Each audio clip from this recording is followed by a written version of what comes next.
ఈ వ్యక్తి తన పెంపుడు కుక్కని విదేశాల్లో తిప్పడానికి తీసుకుని వెళ్తాడు. అప్పుడే ఒక క్రిమినల్ ఈ కుక్కని ఫాలో అయ్యి కుక్క కాలులో కొన్ని కోట్ల విలువైన పాస్వర్డ్ ని దాచుతాడు. అప్పుడే కుక్క విమానం నుంచి దూకి పారిపోతుంది. అప్పుడే ఒక వ్యక్తి ఆ కుక్కని తీసుకుని బంధించేస్తాడు. ఆ కుక్క ఓనర్ ఎలాగోలాగా కుక్క గురించి తెలుసుకుని వస్తుంది.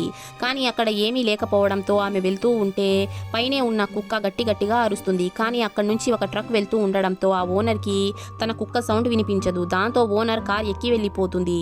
అప్పుడే కుక్క పైనుంచి కిందకి దూకి ఆ కార్ వెనకే పరిగెత్తుతుంది. ఆ తరువాత ఈ కుక్క ముందుకు వెళ్లి చూస్తే అక్కడ తన ఓనర్ కారు ఉండదు. దాంతో ఈ కుక్క రోడ్లలో తిరుగుతూ తన ఓనర్ కోసం వెతుకుతూ ఉంటుంది. వచ్చిన ప్రతి కార్ ని చెక్ చేస్తూ తన ఓనర్ ఉందేమో అని చెప్పి వెతుకుతూ ఉండేది.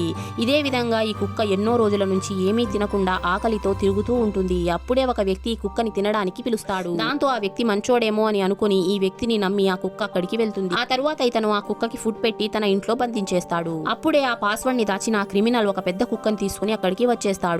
అతను డోర్ తెరవగానే ఈ కుక్క పారిపోతుంది. దాంతో ఈ కుక్క ఎవరిని నమ్మకుండా రోడ్డుపైనే దాక్కుని పడుకుంటూ ఉండేది. ఈ క్రిమినల్ ఎక్కడ వచ్చేస్తాడు అని చెప్పి భయపడుతూ ఉండేది. అలాగే తన ఓనర్ ఎప్పటికైనా దొరుకుతాడు అని చెప్పి నమ్మకంగా వెతుకుతూ ఉంటుంది. ఇలాంటి వీడియోస్ కోసం లైక్ చేసి ఛానల్ ని సబ్స్క్రైబ్ చేసుకోండి.